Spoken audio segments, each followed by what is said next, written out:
Dans cette vidéo, je vais te montrer une session batch cooking spéciale légumes d'été, des recettes avec des légumes d'été qui sont très faciles à trouver, donc des courgettes, des aubergines, des tomates et des concombres. C'est vraiment les stars de l'été, on peut faire plein de recettes avec. Aujourd'hui, j'ai choisi de te montrer des recettes vraiment très faciles à réaliser parce que comme ça, on peut les faire sous un format batch cooking et donc enchaîner plusieurs recettes en les préparant en même temps pour gagner du temps en cuisine, manger mieux au quotidien tout en se simplifiant la vie. Les recettes que je vais te proposer sont composées exclusivement de légumes. Et je vais donc à la fin de cette vidéo te montrer comment tu peux équilibrer tes repas. Dans cette session, je vais cuisiner une ratatouille simplifiée, des aubergines poêlées, du caviar d'aubergine, des courgettes à la vinaigrette et une salade de concombre. Si tu découvres ma chaîne, moi c'est Camille, maman de 4 enfants. J'aide les mamans à manger mieux en famille, à bouger plus pour se reprendre en main durablement. N'hésite pas à commenter, à partager, à mettre un pouce. On va commencer par préparer les légumes. Comme tu peux le voir, j'ai pris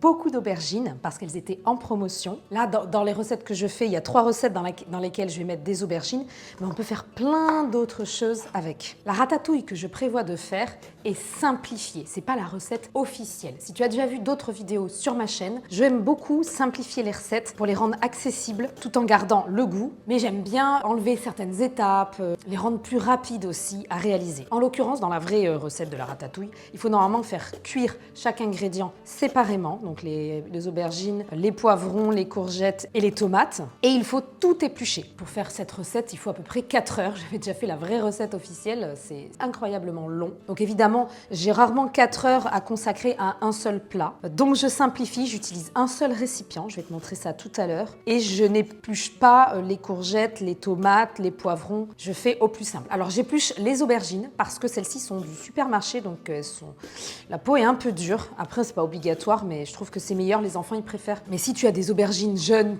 toutes fraîches, tu peux tout à fait conserver la peau et sauter cette étape. Les aubergines, je vais en mettre 3 dans la ratatouille à peu près. Je vais en mettre 2 pour faire le caviar d'aubergine, donc là je les mettrai au four. Et les autres, je vais les faire en poêlée toute simple, sans rien de particulier. C'est vraiment très bon, parfois juste les légumes tout simplement cuisinés, sans forcément beaucoup de choses, beaucoup d'ingrédients. Et là, ce que je vais faire, c'est que je vais les mettre à dégorger. Faire dégorger les aubergines, ça peut être utile quand on veut enlever un peu l'amertume de l'aubergine et aussi pour diminuer l'absorption de l'huile. Comme ça, elles boivent un peu moins d'huile. Ça demande un peu de temps parce qu'il faut anticiper ce dégorgeage qui prend à peu près 30 minutes, 1 heure, ça dépend le temps qu'on a. Si t'as pas le temps, tu peux sauter l'étape. C'est pas non plus, ça changera pas énormément de choses à ta recette. Ça m'arrive très souvent de le sauter et j'ai pas constaté une différence majeure. Là, je vais le faire comme ça, je te montre comment je fais. Pour la ratatouille, je coupe mes aubergines en gros cubes.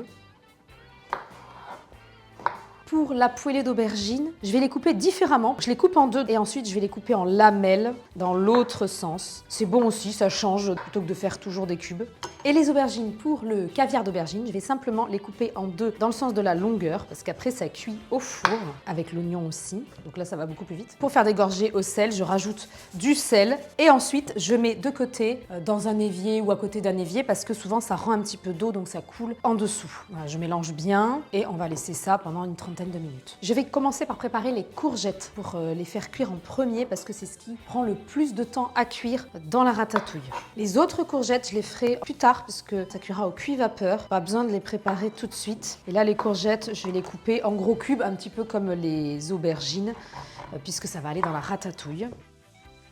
Je vais aussi préparer à l'avance le concombre parce que c'est pareil, je le fais dégorger pour que ça rende un petit peu d'eau. Donc je vais le couper, l'éplucher et ensuite le mettre à dégorger dans du sel pendant quelques temps. Je vais préparer une salade de concombre au yaourt. C'est vraiment très très bon. Là maintenant, je vais le couper en fines lamelles. Pour ça, je le coupe d'abord en 2 dans le sens de la longueur et ensuite je vais venir le couper en tranches, enfin en lamelles très fines, en rondelles plutôt. Idéalement, il faudrait enlever les graines au milieu là. Beaucoup de gens le font. Alors déjà, bon, je trouve que ça prend un petit peu de temps. Et aussi, c'est parce que sinon, j'ai l'impression que on enlève la moitié du concombre, il n'y a plus rien à manger. Alors après, on peut récupérer peut-être les graines pour faire autre chose. C'est vrai que ça rend un peu d'eau du fait qu'on laisse les graines. Je trouve pas ça spécialement dérangeant. Donc après, ça c'est vraiment selon les goûts. On peut bien évidemment couper le concombre avec à l'aide d'un robot. Ça va beaucoup plus vite. Alors c'est vrai que comme là, il n'y en a que 2, je trouve que finalement, je vais plus vite à le couper comme ça que sortir le robot, le rincer. Et ensuite, je vais pouvoir le faire dégorger au sel aussi comme les aubergines pendant aussi une demi-heure, 1 heure, le temps que je prépare le reste. Pour la ratatouille, je vais commencer par faire chauffer un filet d'huile d'olive et ensuite je mets les courgettes en premier et je vais les faire revenir à feu assez vif pendant quelques temps et en remuant assez régulièrement. L'idée, c'est que ça dore bien, mais pas non plus que ça brûle au fond. Pendant que les courgettes dorent, je vais en profiter pour préparer les oignons. Donc j'en ai besoin d'un pour le caviar d'aubergine et un pour la ratatouille. J'ai oublié aussi de préchauffer le four pour faire cuire mes aubergines pour le caviar. Donc je vais le faire tout de suite. Voilà, je fais préchauffer le four à 200 degrés sur chaleur traditionnelle. Et je vais maintenant pouvoir éplucher les oignons. J'oublie pas régulièrement d'aller tourner mes courgettes pour pas qu'elles brûlent. Et si ça accroche trop, à ce moment-là, il suffit de baisser le feu, de mettre sur un feu moins fort. L'oignon pour le caviar d'aubergine, je vais tout simplement le couper en deux. Et l'oignon pour la ratatouille, là, je vais le couper en lamelles. Alors je le coupe aussi assez grossièrement parce que ça va cuire longtemps. Pour la ratatouille, je ne fais pas cuire chaque ingrédient séparément, comme je le disais, pour simplifier. Mais je trouve que c'est une recette qui est meilleure si on la fait cuire longtemps, si on la fait mijoter longtemps. Pendant que les courgettes continuent de dorer, je vais préparer les courgettes à la vinaigrette. Alors je n'ai pas montré toutes les étapes, mais j'ai bien lavé mes courgettes. Ensuite, j'ai enlevé les bouts et là, je vais les couper en deux dans le sens de la largeur et ensuite en deux dans le sens de la longueur. Voilà, pour faire des morceaux comme ça, parce qu'après on mettra la vinaigrette dessus. Mes courgettes sont maintenant bien dorées, je vais pouvoir ajouter les aubergines. Et pareil, je vais les faire dorer quelques minutes. Hop là, les faire dorer quelques minutes en remuant régulièrement. Je vais à nouveau augmenter le feu pour que ça dore. Là, j'avais baissé parce que les courgettes risquaient de brûler. Et là, comme il y a beaucoup de quantité, il faut augmenter un tout petit peu le feu si on veut que ça puisse dorer. Et bien sûr, ne pas oublier de remuer assez souvent. Je vais faire cuire mes courgettes au cuit-vapeur une quarantaine de minutes. Comme ça, je n'ai pas à m'en occuper. Si on n'a pas de cuit-vapeur, on peut aussi le faire à la casserole. On met les courgettes dans de l'eau froide et ensuite, une fois que ça bout, on chronomètre une trentaine de minutes pour que ce soit tendre mais que ça ne se délite pas non plus. Je vais faire chauffer un filet d'huile d'olive et ensuite, je mets mes aubergines et je vais les faire dorer quelques temps sur feu assez vif. J'en profite pour remuer aussi mes aubergines et mes courgettes. Mon four est maintenant chaud. Je vais pouvoir poser les aubergines sur, j'ai mis un papier cuisson là sur une grille qui va au four. Mon oignon coupé en deux. Et je vais mettre ça au four une trentaine de minutes.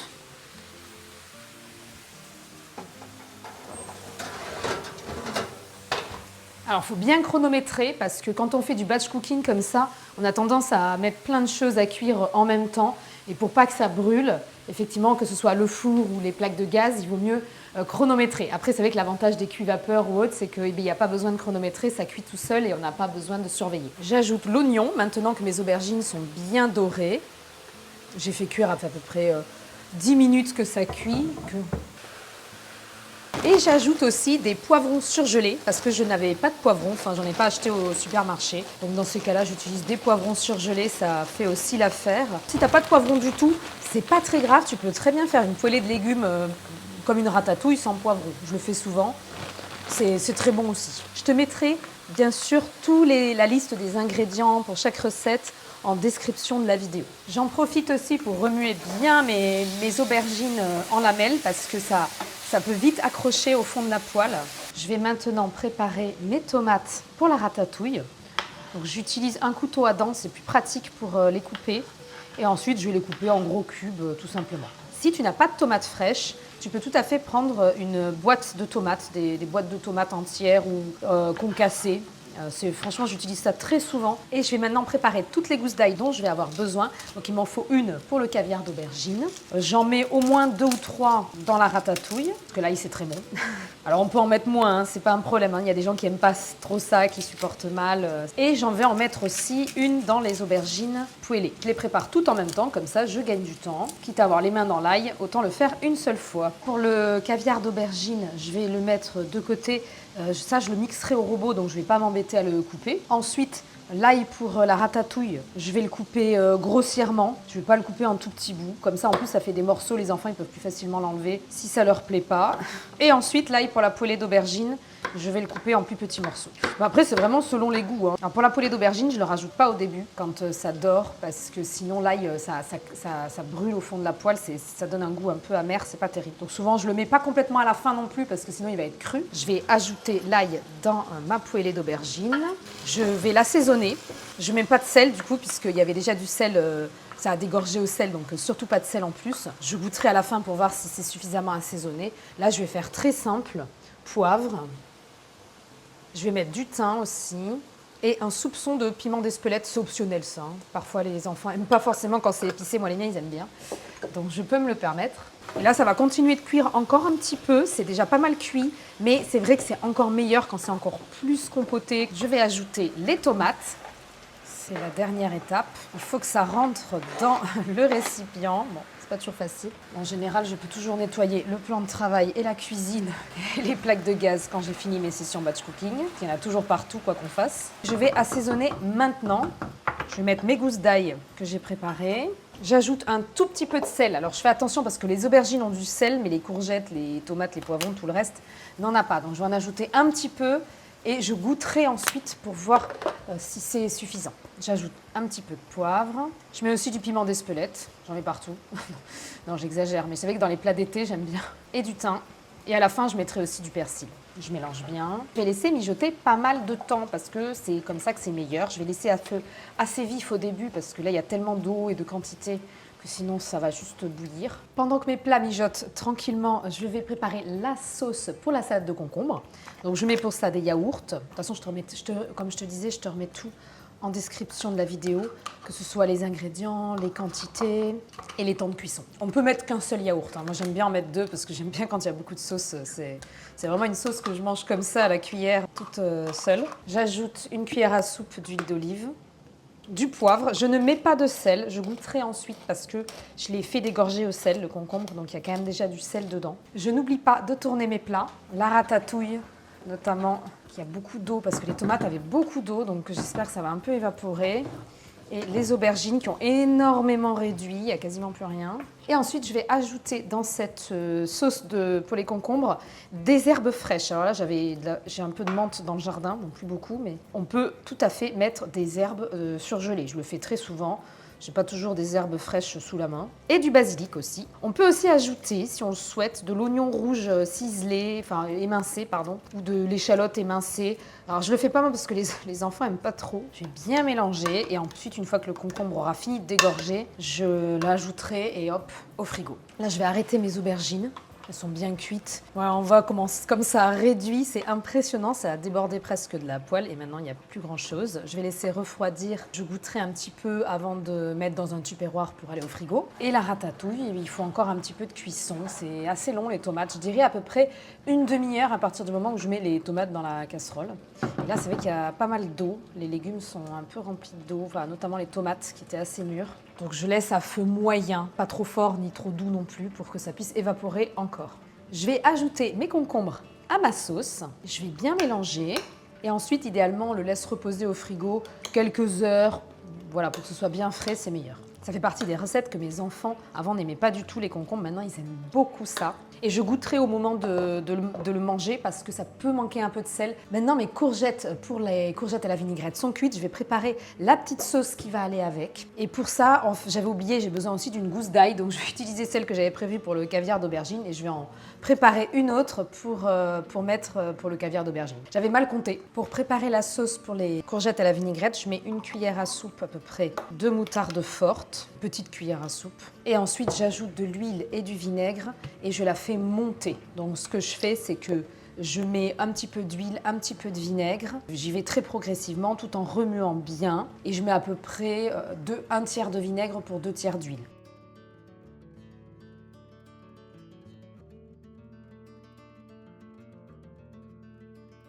Idéalement, il faut que la sauce soit bien montée comme ça. Donc pour ça, il faut beaucoup remuer et y aller très progressivement parce que sinon, elle tombe assez facilement. Ensuite, j'ajoute du sel, du poivre, l'ail que j'ai préalablement haché et du persil. Alors là, le persil, pour le coup, j'en ai pas en frais. J'en prends du surgelé, mais c'est moi qui le prépare parce que je trouve que c'est meilleur. Donc j'achète des bouquets de persil au supermarché. Je les rince et je les fais sécher. Enfin, je le coupe au ciseau, quoi, tout simplement. Dans des sachets et hop, au congélateur. Ensuite, je mélange et ma sauce est prête. Mes courgettes sont cuites, donc je vérifie à l'aide d'une fourchette. Oui, c'est très tendre, hein, presque un peu trop même. Je vais les prendre avec la fourchette et les disposer directement sur une grande assiette. J'attends pas qu'elles refroidissent, c'est exprès. Donc comme elles sont un poil trop cuites, donc 40 minutes au cuit-vapeur, c'est peut-être un peu trop, 35 ça aurait été mieux. Elles étaient assez tendres au départ. L'idée c'est d'essayer de les conserver entières le plus possible. Donc j'attends pas que ça refroidisse, je vais directement mettre la sauce, comme ça va absorber, ça va boire un petit peu la sauce et ce sera meilleur. En revanche, après on les mange froides, c'est meilleur quand c'est froid, donc j'attendrai un petit peu que ça refroidisse. Et ensuite, je les mettrai au frigo. Les enfants n'aiment pas toujours la sauce avec le persil en grosses feuilles comme ça, l'ail, tout ça. Bon. Donc dans ces cas-là, soit on peut mettre une ou deux courgettes pour eux sans sauce, soit sinon ils l'enlèvent tout simplement. Moi, chez moi, ils font ça. Du coup, ils mangent que la partie de la courgette cuite, mais sans la sauce. C'est prêt, donc je vais attendre que ça tiédisse un peu pour ensuite le mettre au frigo. Pour faire mon caviar d'aubergine, normalement, j'ai besoin de concentré de tomates. Dans la recette, c'est comme ça. J'en ai pas. Donc, ce que je vais faire, c'est que je vais justement récupérer ce jus de ratatouille en trop. Je vais même prendre un petit peu quelques morceaux de tomates. Ce sera encore meilleur que du concentré de tomates. Par contre, ça apporte du liquide, donc attention quand même. Mais comme les aubergines sont assez denses, je pense que ça devrait aller, on verra. Les aubergines me semblent cuites, puisque quand je viens planter un couteau, c'est bien mou. Donc ça, c'est bon. Elles sont cuites, je vais donc éteindre. Je vais les sortir et je vais pouvoir préparer mon caviar d'aubergine. Mais entre-temps, je vois aussi que la ratatouille commence à être cuite. Donc je vais aussi m'occuper de finaliser la ratatouille. Donc, comme la ratatouille est cuite, je vais d'abord la goûter. Comme ça, je vois s'il faut rectifier au niveau du sel. Je vais ajouter aussi du basilic. Je mets un peu de persil. Et voilà, ma ratatouille me semble prête. Je vais donc pouvoir éteindre et ensuite, je pourrai la mettre dans un plat ou dans un tupperware pour aller au frigo, quand ce sera tiède, bien sûr. Pour préparer le caviar d'aubergine, je vais mettre donc mes aubergines, les oignons, la gousse d'ail. J'ajoute ma ratatouille, donc avec surtout le jus des tomates, mais aussi un peu de ratatouille pour compléter. Je mets une cuillère à soupe d'huile d'olive, une cuillère à soupe de vinaigre balsamique. Je n'ajoute pas de sel parce qu'il y a déjà les aubergines ont dégorgé au sel, la ratatouille est salée, du poivre. Je mets du cumin, du persil. Après, on met les ingrédients de son choix, hein, c'est vraiment selon les goûts. D'habitude, j'ajoute aussi de la menthe fraîche, mais là, j'en ai plus, j'ai tout mis dans la salade de concombre. Donc, je vais mettre du basilic à la place, on verra bien ce que ça donne. Souvent, les recettes suggèrent de la coriandre, mais alors, mon mari déteste la coriandre, donc je n'en mets pas. Et j'ajoute aussi un petit peu de piment. Alors attention, le piment, là, ça c'est du vrai, c'est pas du piment d'Espelette cette fois. Donc il faut y aller très très très doucement pour pas en mettre trop. Et ensuite, je vais mixer le tout et puis je goûterai pour ajuster si besoin. Et là, je vais goûter pour ajuster et après je vais mixer un peu plus parce que là, c'est pas encore très lisse. Par contre, c'est hyper bon. Avec la ratatouille, ça donne vraiment bien. Je vais le remixer un tout petit peu pour que ce soit plus lisse, mais après c'est parfait. Je vais pouvoir après le mettre au frigo. Et voilà, tout est prêt. Ces légumes, on peut les décliner de plein de façons. Par exemple, les lamelles d'aubergine, comme ça, s'il y en a trop ou qu'elles ne sont pas mangées. Bon, là, il n'y en a pas beaucoup, donc. On peut aussi les mettre dans une salade de pois chiches avec des petites tomates cerises, de la feta pour emporter froid comme ça. C'est super bon. Le caviar d'aubergine, tu peux le manger de plein de façons, en apéro dînatoire, sur des tartines, juste comme ça, en entrée. La ratatouille, on peut faire beaucoup de choses avec. J'ai notamment fait une vidéo où je propose 3 recettes différentes à partir d'une ratatouille. Je te la mets en lien. On peut faire donc par exemple du flan niçois. On va rajouter des œufs et on va faire comme un clafoutis avec la ratatouille. On peut aussi faire une tarte tout simplement avec. J'aime bien rajouter du fromage de chèvre par-dessus, c'est super bon. On peut aussi le manger en tartine avec du pain tout simplement et on rajoute un peu de fromage de chèvre, la ratatouille, c'est vraiment délicieux. Et ensuite la salade de concombre et les courgettes, c'est plus des entrées mais ça peut aussi être des accompagnements, de grillades, de ce qu'on veut. Pour ce qui est des accompagnements, parce que l'équilibre pour un repas, il faut légumes, féculents, protéines, je le dis souvent dans mes vidéos. Donc là, on n'a que des légumes, c'est super, c'est bon, mais il faut rajouter effectivement dans ton repas les féculents et protéines pour que ce soit équilibré. Donc protéines, ça peut être œufs, viande, poisson, fromage, légumineuses, etc. Et féculents, ça peut être pâtes, riz, pommes de terre, semoule, quinoa, etc. Il y a vraiment plein d'options. Par exemple, un repas qui peut être sympa, ça peut être ratatouille plus riz plus œuf, ça va très bien ensemble. La poêlée d'aubergine, tu peux la manger par exemple avec des grillades à la plancha et un peu de pain. Le caviar d'aubergine, tu peux le faire avec du pain et du fromage. Il y a vraiment plein d'options. Viens me dire en commentaire si tu as des idées qui te viennent de repas avec tout ça. Pour ce qui est des temps de conservation, alors comme ce sont que des légumes, ça se conserve quand même plutôt bien, notamment tout ce qui est cuit. Donc la ratatouille, le caviar et les aubergines poêlées, ça va se conserver facilement 3-4 jours dans le frigo. Par contre, la salade de concombre, ça se conserve aussi assez bien, tout 2-3 jours. Et pareil pour les courgettes et la vinaigrette, ça peut se manger sur plusieurs jours. Et il y a de la sauce vinaigrette dessus, donc ça peut être un peu moins bon au bout d'un moment. Je te remercie d'être resté jusqu'au bout et je te dis à très vite pour une nouvelle vidéo.